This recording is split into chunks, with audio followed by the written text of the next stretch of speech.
Bismillahirrahmanirrahim. Assalamualaikum warahmatullahi wabarakatuh. Bertemu kembali dengan Edukasi Official, channel pendidikan. Semoga kita semua dalam keadaan sehat walafiat, tanpa ada kurang suatu apapun. Amin ya rabbal alamin.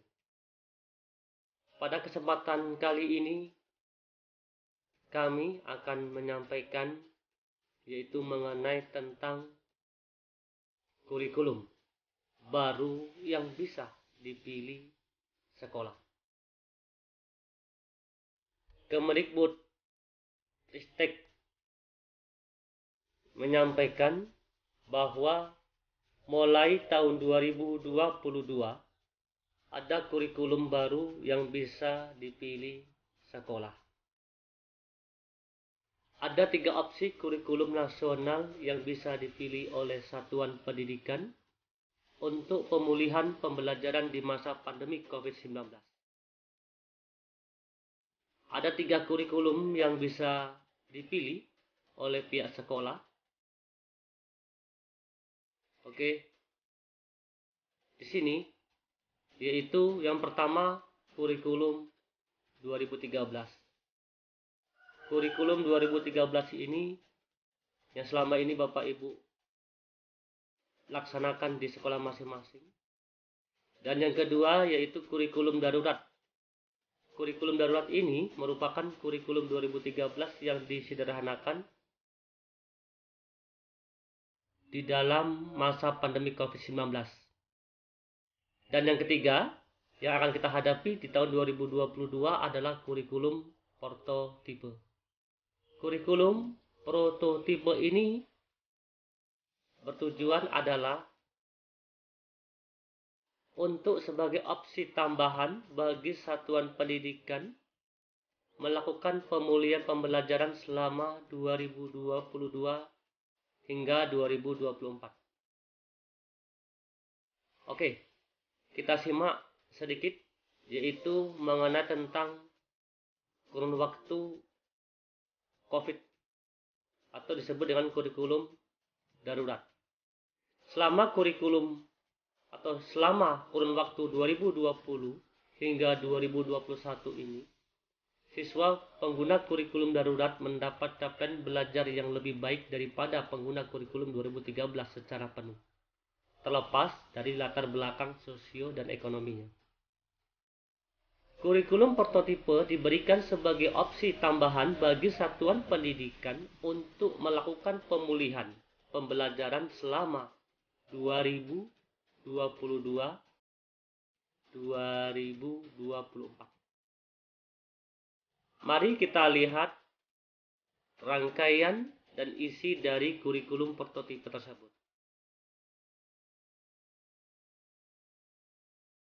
Apa itu kurikulum prototipe di 2022? Pasti kita semua sebagai guru dan sebagai kepala sekolah bertanya-tanya. Apa sih kurikulum prototipe tersebut? Dan apa sih kegunaan? Apa sih fungsinya? Apa sih kelebihan dibandingkan dengan kurikulum sebelumnya? Oke, di sini mengenai tentang kurikulum prototipe. Yang pertama yaitu merupakan kurikulum prototipe dirancang memberi ruang lebih banyak bagi pengembang karakter dan kompetensi siswa secara lebih fleksibel. Yang kedua, siswa SMA kelas 11 dan 12 boleh meramu sendiri kombinasi mata pelajaran yang sesuai dengan minatnya dengan catatan yaitu melibatkan guru BK. Yang ketiga, tidak ada lagi pengkotakan jurusan IPA, IPS, dan bahasa. Berarti yang ketiga ini adalah untuk kurikulum prototipe yang akan kita hadapi, itu tidak ada lagi jurusan IPA, IPS, dan bahasa di sekolah kita. Yang keempat, gambaran kurikulum prototipe dijabarkan dalam keputusan Mendikbudristek nomor 162/M/2021 tentang sekolah penggerak.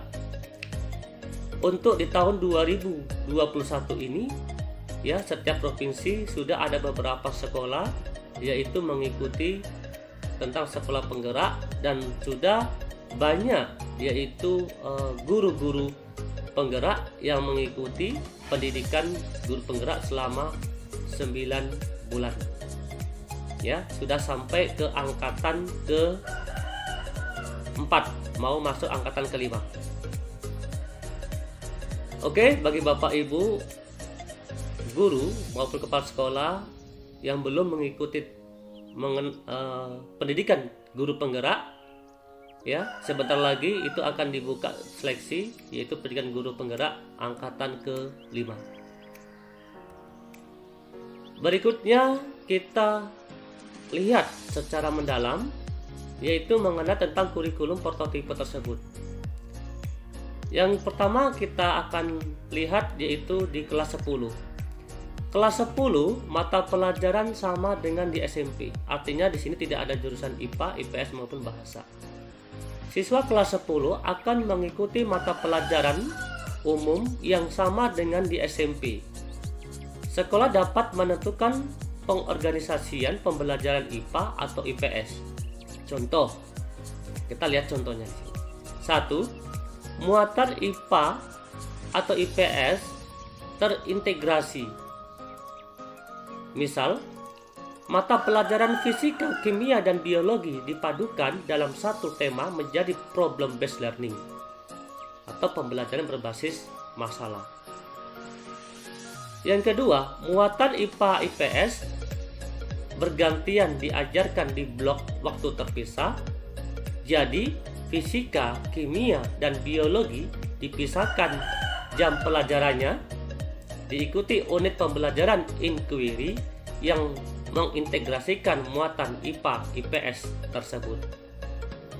Ketiga, muatan IPA atau IPS diajarkan paralel. Misalnya, mata pelajaran fisika, kimia, dan biologi diajarkan secara reguler di jam pelajaran yang sama setiap minggunya, lalu diikuti dengan unit pembelajaran inquiry dari integrasi muatan IPA atau IPS tersebut. Yang keempat, proporsi beban belajar di SMA terdiri dari pembelajaran intrakurikuler dan 25-33% itu proyek penguatan profil pelajar Pancasila. Ada 4, yaitu ketentuan yang perlu dipahami oleh Bapak Ibu maupun pihak sekolah mengenai tentang muatan mata pelajaran IPA dan IPS. Berikutnya kita lihat yaitu mata pelajaran kelas 10 sebagai berikut. 1. Yaitu mata pelajaran pendidikan agama atau kepercayaan dan budi pekerti sesuai keyakinan dan kepercayaan. 2. Pendidikan Pancasila dan Kewarganegaraan atau PKN. Yang ketiga, pendidikan bahasa Indonesia. Yang keempat, pendidikan matematika. Yang kelima, yaitu IPA, ya, fisika, kimia, biologi.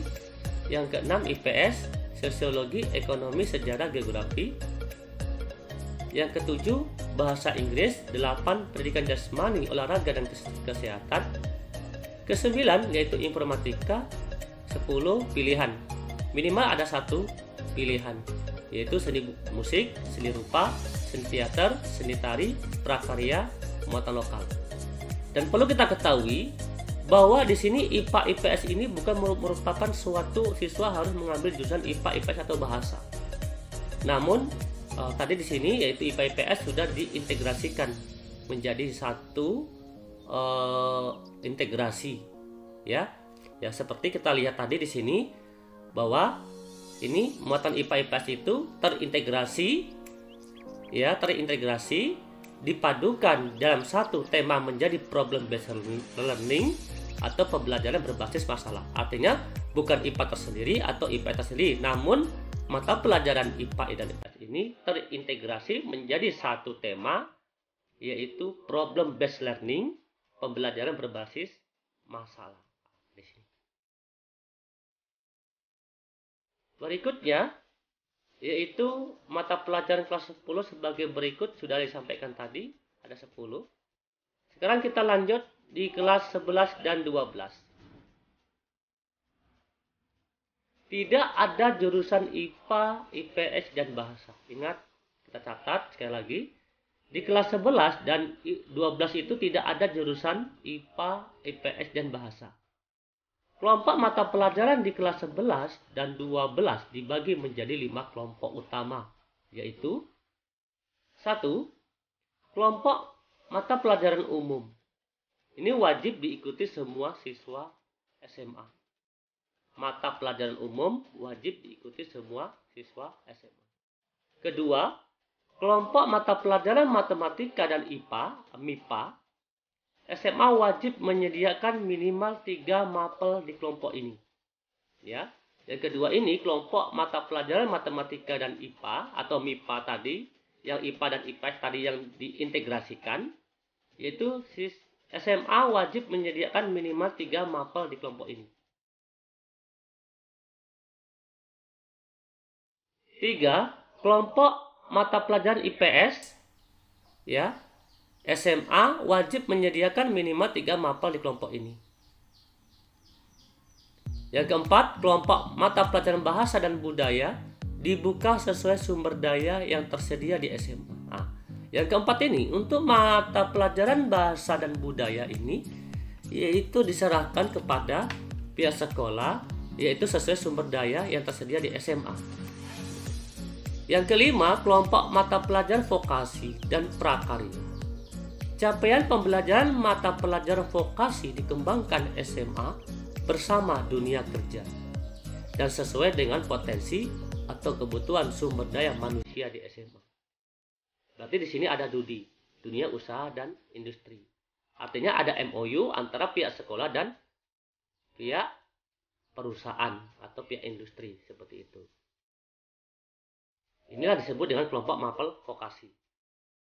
Yang keenam, capaian pembelajaran mata pelajaran prakarya dikembangkan pemerintah pusat.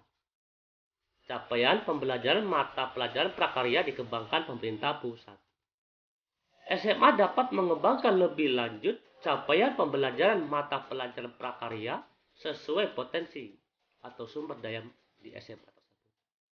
Yang ketujuh, sekolah yang ditetapkan pemerintah sebagai sekolah keolahragaan dapat membuka kelompok mata pelajaran seni dan olahraga sesuai sumber daya di SMA. Ini untuk kelas 11 dan 12.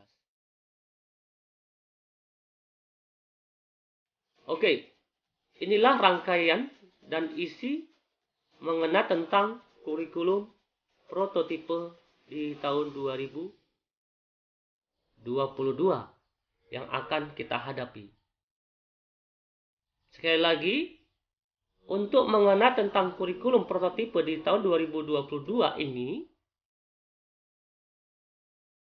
ya, maka alangkah baiknya Bapak Ibu guru atau kepala sekolah yaitu mengikuti program pendidikan guru penggerak yang insya Allah angkatan kelima sebentar lagi akan dibuka. Dan bagi kepala sekolah yaitu untuk mengikuti mengenai tentang sekolah penggerak, ya, supaya kita mengetahui lebih detail, lebih mendalam, lebih terperinci mengenai tentang kurikulum prototipe yang akan kita hadapi di tahun 2022.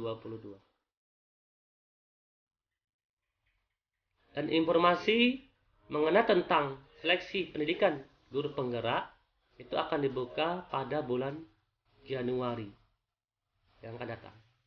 Ya, sebentar lagi. Oke. Penjelasan ini semoga bermanfaat untuk Bapak Ibu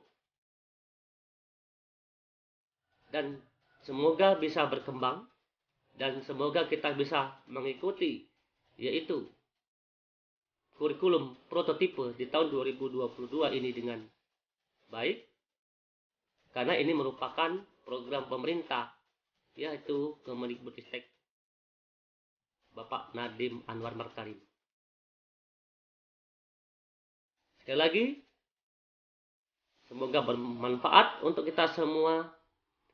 Pendidikan Indonesia makin maju, pendidikan Indonesia makin berkembang, dan Indonesia makin jaya. Amin ya robbal alamin.